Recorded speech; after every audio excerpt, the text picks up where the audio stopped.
बिस्मिल्लाहिर्रहमानिर्रहीम अस्सलाम वालेकुम। आज मैं आपके लिए बहुत ही मज़े के बन्नू के बीफ पुलाव की रेसिपी लेकर आई हूँ। बहुत ही मज़े का होता है ये। और आम पुलाव तो हर घर में बनता है, लेकिन इसको आप ज़रूर ट्राई करें। इसका टेस्ट ही बिल्कुल अलग होता है। तो थोड़ा लंबा प्रोसीजर होता है जो असल पुलाव की रेसिपी है, लेकिन मैं आपके लिए इसको शॉर्ट करके और आसान तरीके से लेकर आई हूँ ताकि टेस्ट भी इसका वैसा ही रहे और बनाना भी इसको आपके लिए बहुत आसान हो। तो बहुत ही मज़े का होता है, इसको आप ज़रूर ट्राई कीजिएगा। तो चलिए आए रेसिपी की तरफ बढ़ते हैं और इसको बनाना शुरू करते हैं। तो बन्नू का स्पेशल बीफ पुलाव बनाने के लिए सबसे पहले इसकी यखनी तैयार कर लेते हैं। तो मैंने यहाँ पर ले लिया प्रेशर कुकर। इसमें मैं डालूंगी इसमें बीफ का गोश्त, और ये तकरीबन जो है 750 ग्राम है। और इसमें जो है ना बोनलेस भी है, ज़्यादा बोनलेस है, और हड्डी वाला भी है। हड्डी वाला गोश्त इसमें लाजमी अपने इस्तेमाल करना है। वैसे तो नली वाली हड्डी इस्तेमाल होती है, लेकिन वो हर जगह हर किसी को नहीं मिलती, तो इसलिए मैंने इसमें दूसरी हड्डी डाल ली है। और बोटियाँ इसकी खासियत ये होती है कि इसकी बोटी बिल्कुल छोटी छोटी होती है, और बिल्कुल यानी कि आपने छोटी बोटी लेनी है। उसके अलावा इसके जितने चावल हैं उससे डबल क्वांटिटी में गोश्त लेते हैं। अगर 1 किलो चावल है तो 2 किलो गोश्त डाला जाता है इसमें। तो ठीक है, यहाँ पर मैंने जो है ये देखें हड्डी वाली बोटी भी ली है, और हड्डियाँ भी ली हैं, और मैंने बोनलेस भी ली है। ज़्यादा बोनलेस है और ये हड्डी है। तो ये तकरीबन सबको मिलाकर 750 ग्राम था। और वैसे इस पुलाव में असल जो रेसिपी है उसमें जो है जब मसाला भूनते हैं उसके साथ गोश्त को ऐड करते हैं, गोश्त को साथ ही पकाते हैं।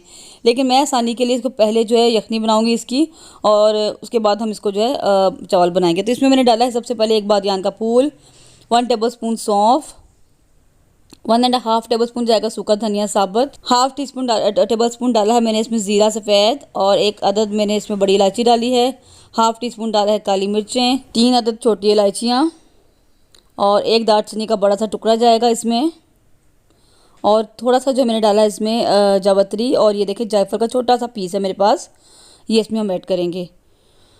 और 1 टेबल स्पून तकरीबन मैंने इसमें भर के नमक का डाला है, और 1 अदद तेज़ पत्ता डाला है।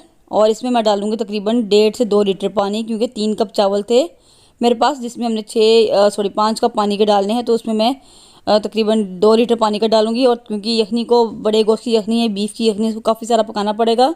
तो यहाँ पे मेरे पास 1 अदद जो है मीडियम साइज़ की प्याज है, इसको मैंने रफली काट लिया है। और 1 अदद जो है पोथी लहसुन की है, पूरी मैंने अच्छे से वॉश कर लिया है। वॉश करके आपने डालना है, बहुत मट्टी होती है इसमें। इसके अलावा 1 इंच का टुकड़ा मेरे पास अदरक का है, इसको मैंने इस तरह रफली काट लिया है, ये इसमें ऐड कर देंगे। तो ये जितना पानी मैंने डाला ये ड्राई होकर कम रह जाएगा, और उतना हमारी चावलों के लिए काफ़ी होगा। तो बस मैं इसको पकने के लिए रख दूँगी, और उसके बाद मैं आपको दिखाती हूँ जब ये पक जाता है। तो देखिए यहाँ पर ये तकरीबन इसको पकते हुए 25 मिनट हो चुके थे। यानी मैंने 25 मिनट यानी विसल स्टार्ट होने के बाद 25 मिनट पकाया है पूरे। और यहाँ पर गोश्त को चेक कर लेते हैं। तो देखिए यहाँ पर गोश्त देखें बिल्कुल अच्छे से गल चुका है। तो बस ये रेडी हो चुका है। इसको मैं जो है यखनी को अलग कर लूँगी, छान लूँगी, और इसका गोश्त मैं इसमें से सेपरेट कर लूँगी। ठीक है, तो अब जो है पुलाव बनाने की तैयारी करते हैं। हाँ, मैंने एक बड़ा सा बर्तन ले लिया है, इसमें मैं डालूंगी घी। अच्छा, इसकी स्पेशल बात ये है कि ये घी में बनाया जाता है। मैंने यहाँ पर आधा कप घी का इस्तेमाल किया है, और इसमें मैंने 2 अदद मीडियम साइज़ के प्याज है जो मैं इसमें डाल दूँगी। इसको हम फ्राई कर लेंगे। हमने इसको जो है ब्राउन करना है, डार्क ब्राउन। ठीक है, इन चावलों में प्याज को डार्क ब्राउन किया जाता है, और अच्छा सा कलर इसमें आ जाता है, डार्क कलर होता है चावलों का। इसको मैं डार्क ब्राउन कर लूँगी।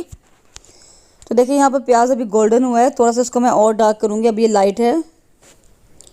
तो देखिए प्याज यहाँ पर हमारा काफ़ी हद तक ब्राउन हो चुका है, जितना हमें चाहिए था। तो अब इस स्टेज में मैं इसमें टमाटर ऐड कर दूंगी। जो मैंने 2 अदद मीडियम साइज़ के टमाटर लिए थे उनको मैंने कट कर लिया है, तो ये हम इसमें ऐड कर देंगे, और इसको थोड़ा सा पका लेंगे। और थोड़ा सा मिक्स करने के बाद मैं इसमें डालूंगी लहसुन अदरक का पेस्ट। तो 1 टेबल स्पून मैंने यहाँ पर ऐड किया है लहसुन का पेस्ट। ये मेरा होममेड है। मैं आपको जब लहसुन छीला था उसकी वीडियो मैंने डाली थी कि वही लहसुन है। और 1 टेबल स्पून अदरक का पेस्ट मैंने डाला है, और अच्छे से मिक्स करके भून लेंगे। अच्छे से हम टमाटरों को मैश करते हुए हमने इसको भून लेना है, ताकि टमाटर बिल्कुल जो है ना घुल जाए इसमें अच्छे से। तो ये देखें, ये आप देख सकते हैं ये लहसुन वही है जो मैंने छीला था और उसकी वीडियो मैंने बनाई थी। तो ये मैंने इस लहसुन को पीस कर जो है ना मैंने इसको ऊपर वाले बर्फ़ वाले ऊपर फ्रीज़र की ऊपर वाली जाली में मैंने रख दिया, जिससे ये जमता भी नहीं है और ख़राब भी नहीं होता। तो देखिए यहाँ पर मैंने लहसुन अदरक को भून लिया। थोड़ा सा मैं इसमें पानी ऐड कर दूँगी ताकि मसाला ना जले, क्योंकि पहले हमने पानी इसमें ऐड नहीं किया। और पानी डालकर इसको मैं अच्छे से भून लूँगी। साथ ही हम इसमें थोड़े से अपने जो है गर्म मसाले भी ऐड कर देंगे। और देखें 1 टेबल स्पून मैंने डाला है इसमें नमक, और जितना हमें चाहिए होगा मज़ीद बाद में हम ऐड कर लेंगे, क्योंकि हमने यखनी में भी डाला है। तो यहाँ मैंने 1 अदद जो है बड़ी इलायची डाली है, हाफ़ टी स्पून डाला है मैंने ज़ीरा, 2 अदद मैंने डाली हैं दालचीनी के टुकड़े दरमियाने साइज़ के, 1/4 टी स्पून डाली है इसमें काली मिर्चें, और अच्छा, ये 1 टेबलस्पून मेरे पास जो है कूटा हुआ मैंने सूखा धनिया लिया है। तो ये जो है ना पुलाव में बहुत अच्छा लगता है। सूखा धनिया जो है ये मैंने खुद ऐड किया है, उस पुलाव में नहीं जाता, लेकिन ये वैसे आम पुलाव में बहुत अच्छा लगता है ये, तो मैंने इसमें सूखा धनिया ऐड किया है। और 1 टेबलस्पून मैंने यहाँ पर डाला है पिसी हुई सब्ज़ मिर्चों का, और पिसी हुई इसमें सिर्फ जो है ना सिर्फ दड़ा मिर्च जाती है, लाल दड़ा मिर्च, और इसमें सिर्फ सब्ज़ मिर्च जाती है, ठीक है। और इसके अलावा इसमें जो है बाकी साबुत खड़े मसाले मैंने डाले हैं। और ये देखें 1/2 टेबलस्पून मैंने डाला है इसमें कुटी हुई लाल मिर्चें, यानी दड़ा मिर्च जिसे कहते हैं, वो मैंने डाली है इसमें। तो इसमें जो मैंने गर्म मसाला साबुत डाला है, और इसके जो असल रेसिपी है पुलाव की उसमें यही गर्म मसाला पीस कर इसमें ऐड किया रहता है। तो लेकिन फिर बहुत ज़्यादा जो है ना यानी स्पाइसीज होते हैं, ज़्यादा हो जाते हैं, स्पाइसी हो रहा था, तो इसलिए मैंने साबुत मसाले डाले हैं ताकि स्पाइसी ज़्यादा ना हो। तो बस अच्छे से टमाटर मैश कर लेंगे, और उसके बाद देखें टमाटर वगैरह मैश करने के बाद, भूनने के बाद मैं इसमें गोश्त डालूंगी जो मैंने बॉईल किया है, और इसको भी हम हल्के हाथ से भून लेंगे क्योंकि गोश्त हमारा फुल डन है। तो ज़्यादा आप इसको मिक्स करेंगे तो क्या होगा कि ये टूट जाएगा, इसलिए आपने इसको हल्के हल्के हाथ से मिक्स करते हुए गोश्त को भून लेना है।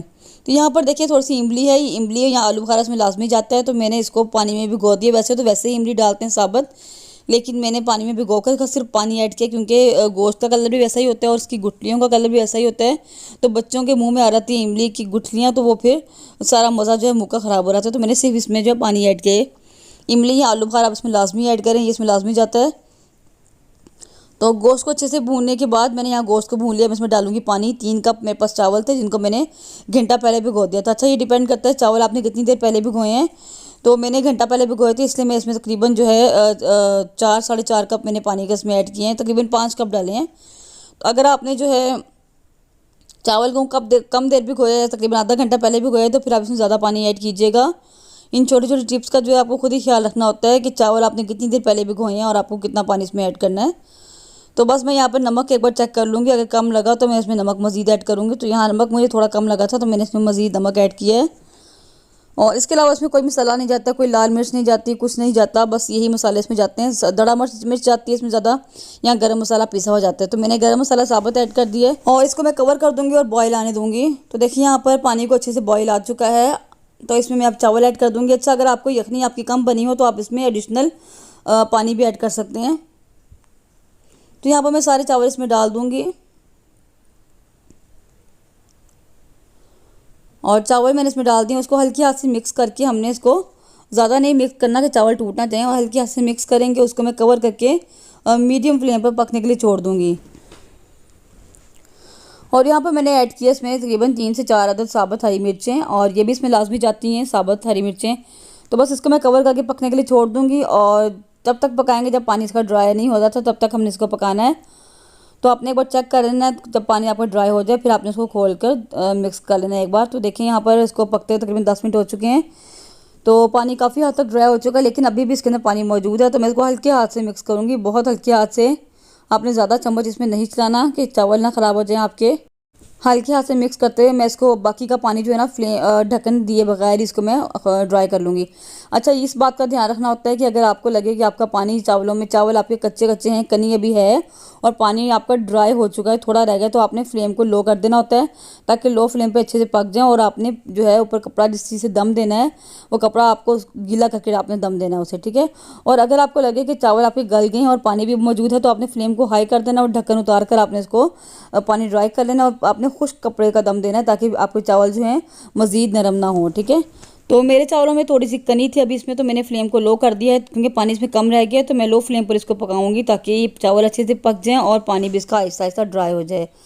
तो ठीक है, तो यहाँ पर देखें पानी जो है इसका ड्राई हो चुका है, बहुत थोड़ा सा बचा है। और अब मैं इसको दम दे दूँगी गीले कपड़े से ताकि ये अच्छे से उसमें ये पानी दम में ही पक जाए, खुश्क हो जाएगा और साथ चावल भी हमारे पक जाएंगे अच्छे से। तो मैंने ये गीला कपड़ा करके इसको दम दे दिया है, और इसके नीचे मैं रख दूँगी तवा ताकि चावल नीचे से जलें भी नहीं और इसको दम भी जो है ना वो अच्छे से प्रॉपर आ जाए। तो 15 मिनट के लिए इसको हम दम देंगे और उसके बाद हम इसको चेक कर लेते हैं, ठीक है।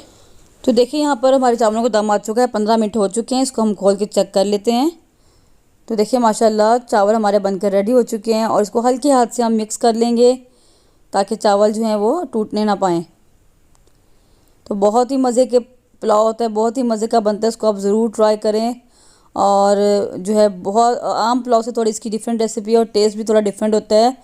तो बहुत मज़े का होता है। इसमें कोई मसाले नहीं जाते, सिर्फ इसमें दड़ा मिर्च डालनी होती है और यहाँ गरम मसाला इसमें ऐड करते हैं। तो मैंने इसमें जो है गरम मसाला साबुत डाल दिया है। तो इसको अब हम डिश आउट कर लेते हैं। तो देखिए माशाल्लाह सुभान अल्लाह, बहुत ही मज़े के चावल बने थे और इसको आप ज़रूर ट्राई करें और मुझे कमेंट में बताएं कि आपको कैसे लगे हैं। कोई रेसिपी आपको इसके अलावा चाहिए होती है तो आप मुझे कमेंट में बताया करें कि कोई रेसिपी, ताकि मैं आपके लिए नई नई रेसिपी ला सकूँ। तो इसको आप ट्राई करें और मुझे उम्मीद है कि आपको ज़रूर पसंद आएगी। वीडियो कैसी लगी, अच्छी लगी तो लाइक करें, शेयर करें। चैनल पर नहीं है तो चैनल को सब्सक्राइब करना मत भूलें। साथ में लगे बेल का आइकन को ज़रूर प्रेस कर दिया करें ताकि मेरी तमाम वीडियो सबसे पहले आप तक पहुंच सकें। मिलते हैं किसी नेक्स्ट वीडियो में इंशाल्लाह किसी नई रेसिपी के साथ। तब तक के लिए अल्लाह हाफिज़। दुआ में ज़रूर याद रखिएगा।